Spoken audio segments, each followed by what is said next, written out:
My name is Mia Thomas. I'm 28, and for as long as I can remember, I've been the one people lean on. The listener, the problem solver, the quiet anchor in everyone's chaos. I thought my life with Ryan Wright, my boyfriend of almost 3 years, was steady. He was smart, charming, dependable. At least that's what I told myself. But some evenings have a way of exposing cracks you didn't know were there. Thursday was one of those evenings.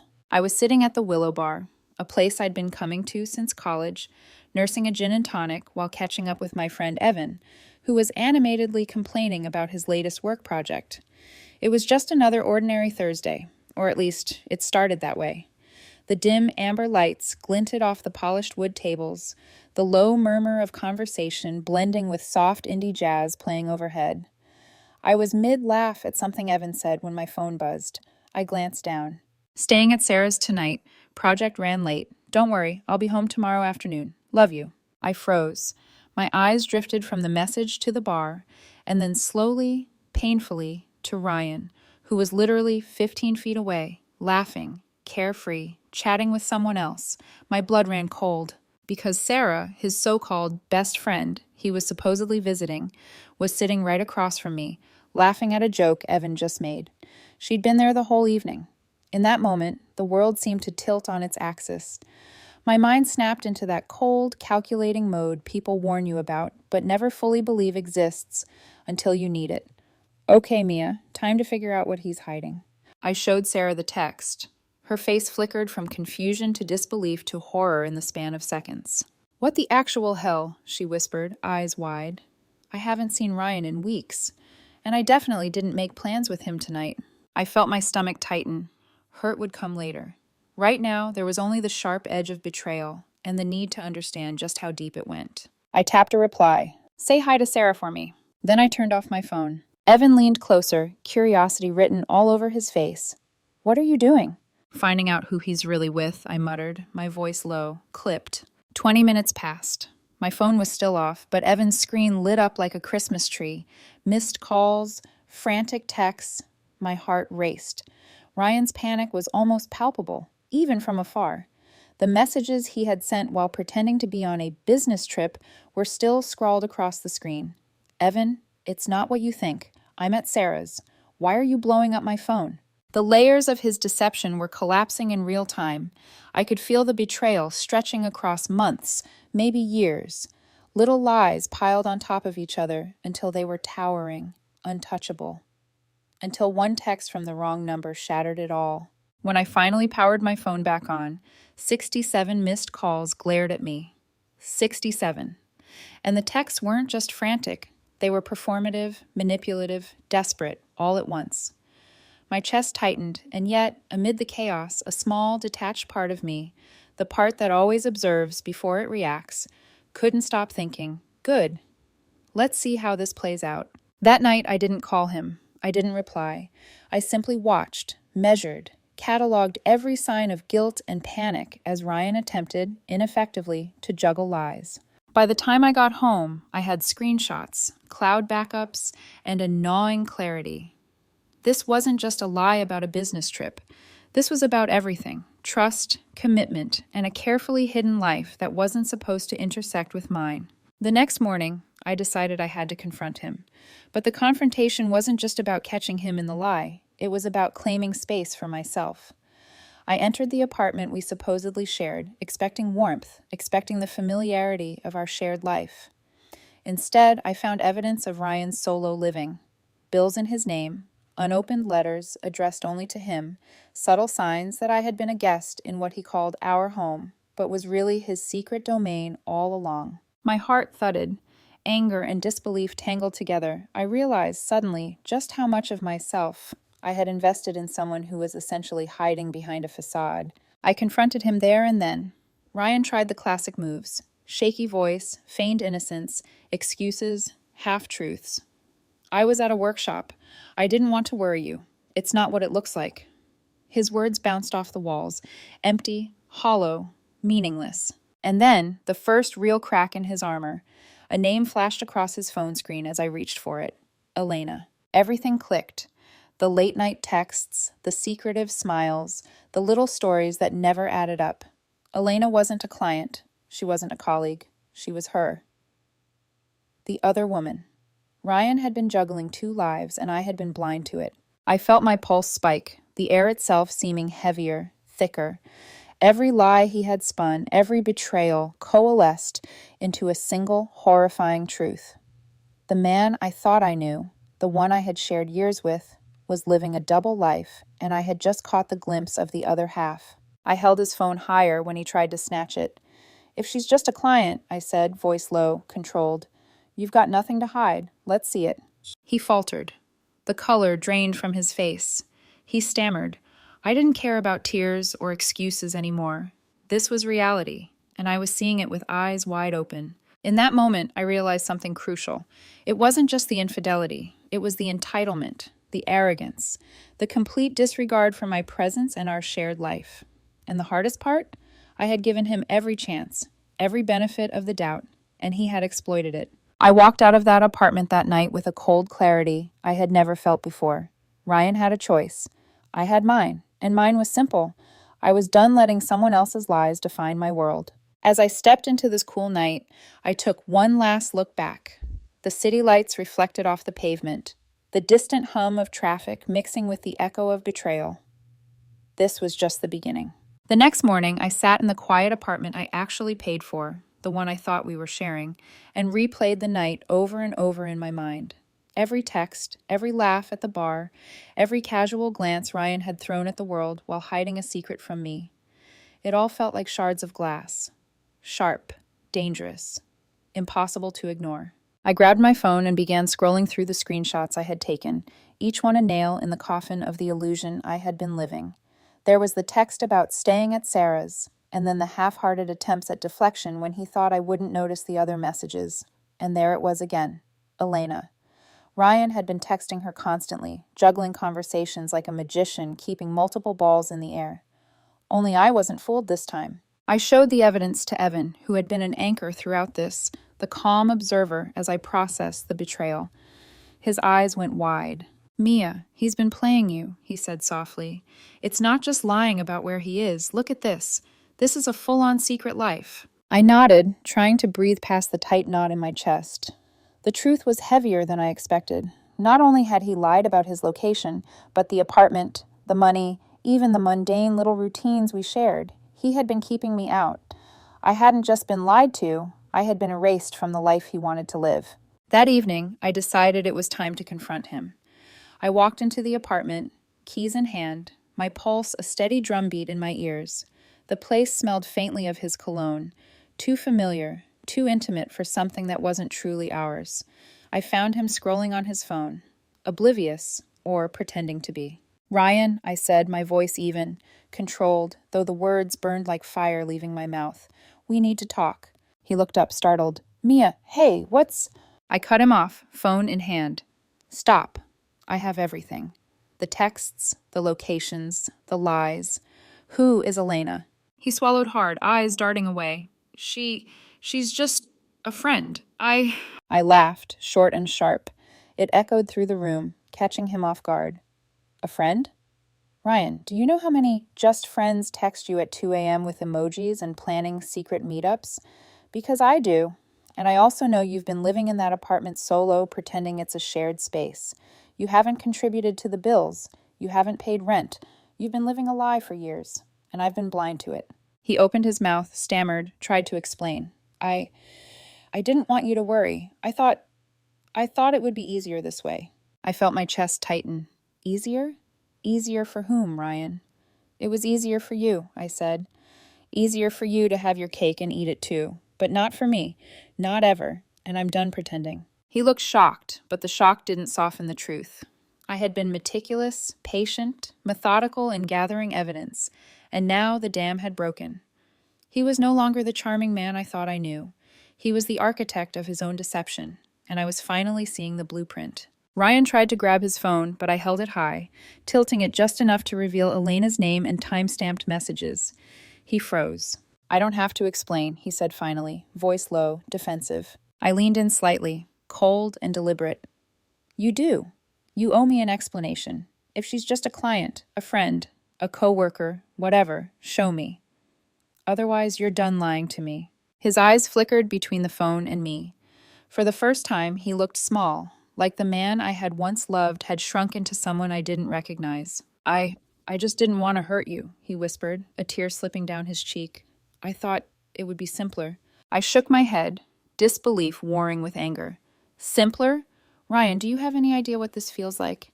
To find out the person you trusted most has been hiding their entire life from you? That the home you shared wasn't even yours to share? You erased me. I don't even know who I was sharing my life with anymore. He flinched, tried another angle. Mia, I was scared. I didn't want to lose you. I care about you. But I was done listening to excuses. Done rationalizing.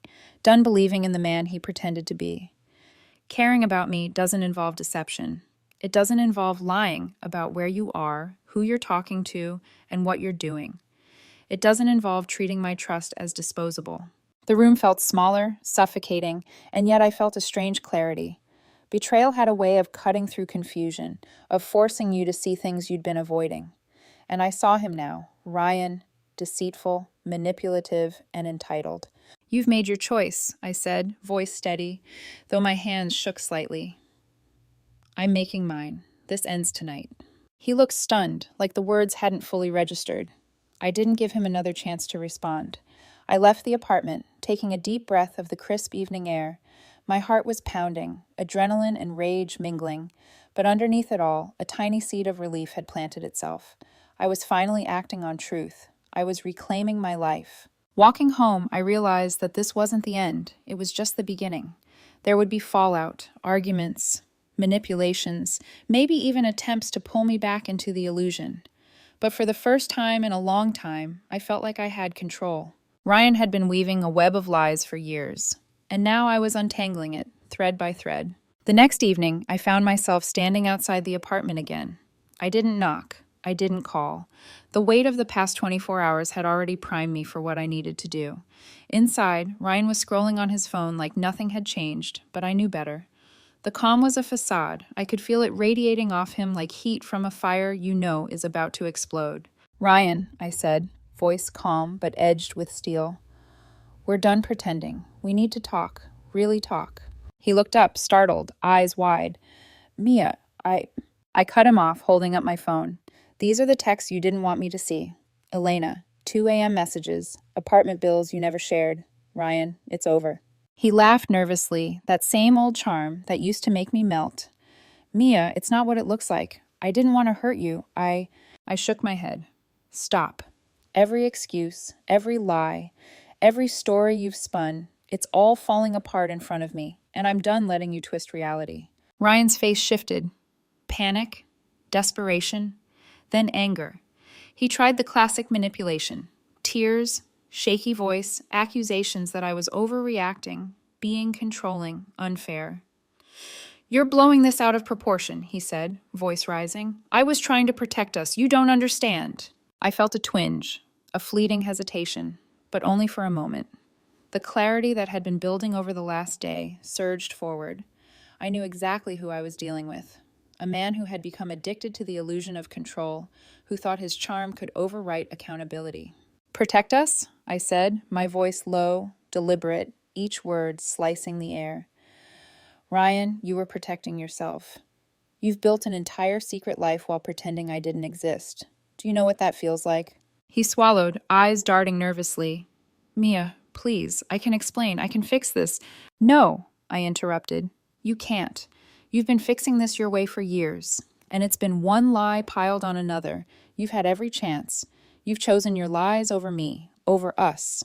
That's not fixable. Ryan's mother, Becky, had called earlier, trying to intervene. She had lectured me about responsibility, about not throwing her son away, about finding compromise. But I had stopped answering. Their opinions didn't matter, not when the man I loved, or thought I loved, had been living a double life. I held his phone up again. Elena's name glared back at us, unblinking, undeniable. Explain this, right now. He paled, then stammered, then tried the tearful defense. She's just someone I met at work. I didn't mean anything. You didn't mean anything? I echoed, incredulous. Ryan, you've been texting her for months, sneaking around, lying to me about your apartment, lying about where you were. Do you know how pathetic that sounds? And you expect me to believe it's meaningless? His hand shook slightly as he reached for the phone, but I held it high. The power dynamics had shifted. For the first time, I was in control. I didn't need to yell. I didn't need to plead. The truth was my weapon, and it was sharp. You've made your choice, I said, voice unwavering. And now I'm making mine. You're out of my life, tonight. He tried to argue, tried to negotiate, tried the guilt trip. Think of our memories, our years together. What about the apartment? What about the friends? What about me? I let him talk, and then I closed the door. The relief was immediate but complicated. The apartment was silent except for the faint hum of the refrigerator. The betrayal was real. The heartbreak stung. But underneath it all, a strange sense of liberation began to bloom. I hadn't just left a relationship, I had reclaimed my life. Over the next few days, Ryan tried everything. Frantic calls, pleading texts, appearances at the apartment, and manipulative friends and family. But I stayed steady. My boundary was clear. No engagement, no negotiation, no compromise. I refused to be drawn back into a life that had been built on lies. I thought about all the warning signs I'd ignored over the years. The small inconsistencies, the late-night disappearances, the casual dismissals of my concerns. They were all pieces of a puzzle I had been too trusting to see. And now the picture was clear. Ryan had never been the man I thought he was. At work, at home, in the quiet moments, I replayed every interaction, every conversation. I documented every message, every lie, every attempt to manipulate me. My anger cooled into clarity, and clarity into empowerment. I wasn't just surviving the betrayal, I was learning from it and building a life free from deceit. Even the friends who had been mutual allies during our relationship now had to choose sides. Some believed Ryan's version, some mine. But it didn't matter. My life, my story, was mine alone. The apartment, once a shared space, felt like mine for the first time. I unpacked boxes that had been ignored, arranged furniture with intention, reclaimed my routines, and every night, as I settled into bed, I felt it. The quiet, unshakable knowledge that I had acted with integrity, with courage, and with clarity. Ryan's attempts to manipulate and control were no longer effective. I had seen the truth, faced it head on, and refused to be swayed by charm, guilt, or deceit. That night, I realized something fundamental. Betrayal doesn't have to break you. It doesn't have to define you. It can, instead, illuminate your strength, sharpen your instincts, and force you to claim the life you were always meant to lead. And as I finally drifted off to sleep, I knew one thing with absolute certainty. Ryan Wright was no longer a part of my story, and that was just the beginning. The following morning, the city felt sharper, louder, more intrusive than usual. I poured myself a coffee, watching the sunlight hit the corners of the apartment that had been, for years, Ryan's secret kingdom. Now, they were mine. Every shelf, every countertop, every mug in the cupboard felt reclaimed, a tangible symbol that I was no longer a guest in my own life. But the peace was fragile. Ryan wasn't done, not by a long shot. Within hours, my phone buzzed with a flood of messages. At first, I didn't recognize the numbers. Then I realized they were Ryan's and perhaps friends using his phone. Each message was carefully calculated, threaded with guilt-tripping and veiled threats. Mia, think of our memories. Think of what we built. Don't be cruel. This isn't fair. I scrolled past, silent, untouched. For the first time, I realized, no matter how desperate or persuasive he became, my response wouldn't be shaped by fear or manipulation. My boundaries were immovable. The first shockwave came from an unexpected direction. His mother. Becky called, voice sharp, insistent, dripping with the authority of someone who believed that maternal opinion could override adult choices. Mia, you can't just throw him out. Think of his future, his career, his well-being. You're being cruel. I closed my eyes and let out a slow breath. Becky, I said calmly, Ryan lied to me. He deceived me for years. I'm not being cruel. I'm acting on reality. If anyone is suffering, it's because he made these choices, not me. She sputtered, but there was nothing left to argue. I had realized something essential. No one outside of this truth mattered. Not friends, not family, not the narratives Ryan tried to control. By midweek, his manipulation escalated. He called, sent messages from various friends' phones, tried to appear casual when he stopped by the apartment. I refused all contact. When he appeared at the building, I simply ignored him.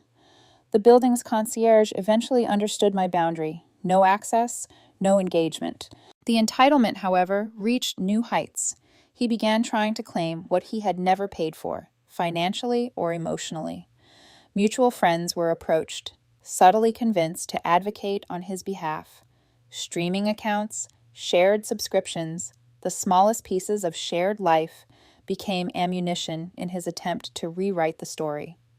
But I had learned, entitlement has no power over someone who knows the truth and refuses to participate in the narrative of lies. I focused on myself.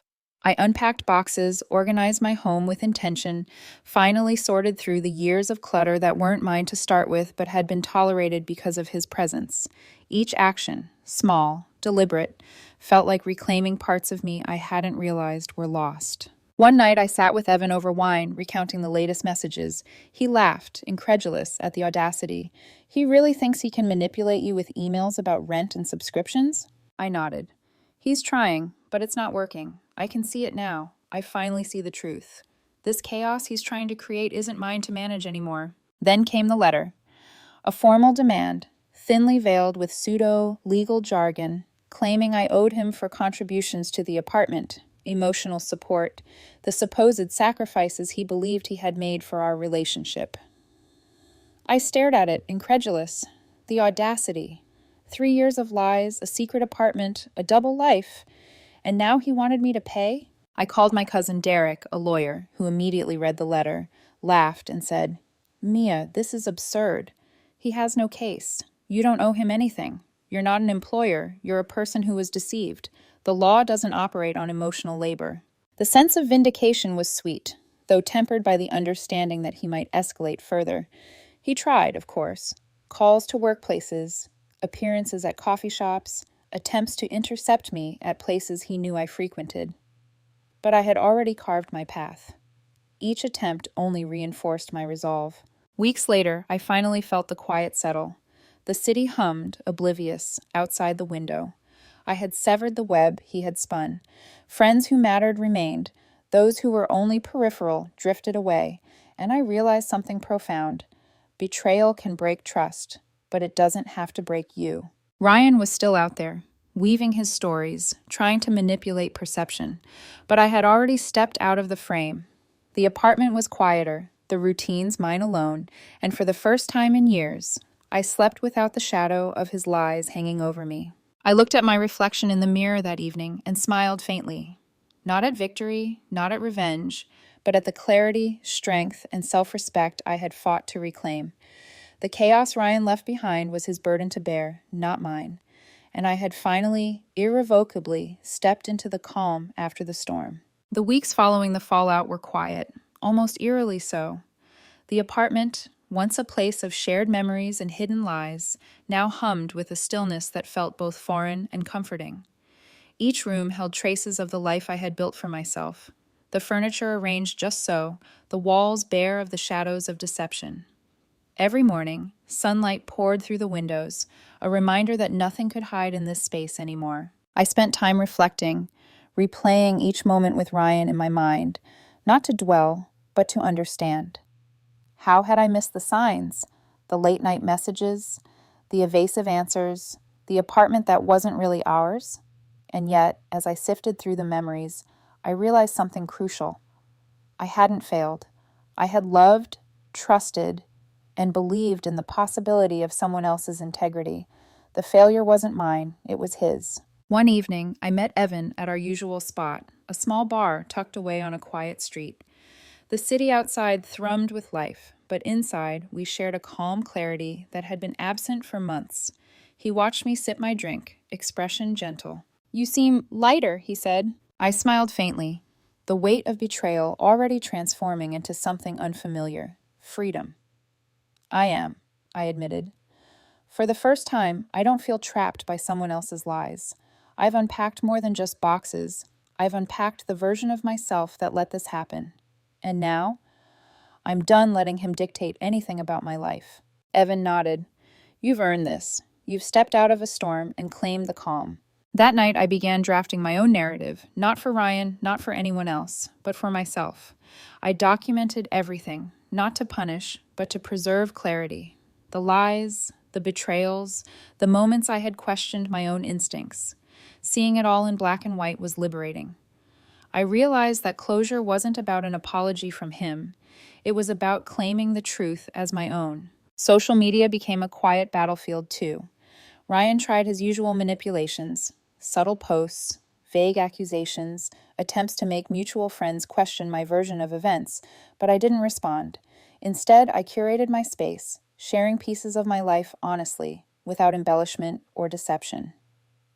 Slowly, the narrative I wanted became visible. Mia Thomas, unshaken by betrayal, refusing to be manipulated, building a life on her terms. I even began reconnecting with old friends, those I had neglected while caught in the fog of deceit and compromise. We laughed about memories, shared stories, and for the first time, I felt fully present, not tethered to anyone else's agenda or lies.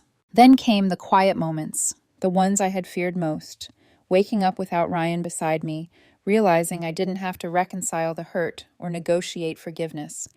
I let the absence settle, and with it came a strange, profound peace. The apartment felt larger, the air cleaner, and the path ahead clearer. I wasn't haunted by what had been. I was empowered by what I had reclaimed.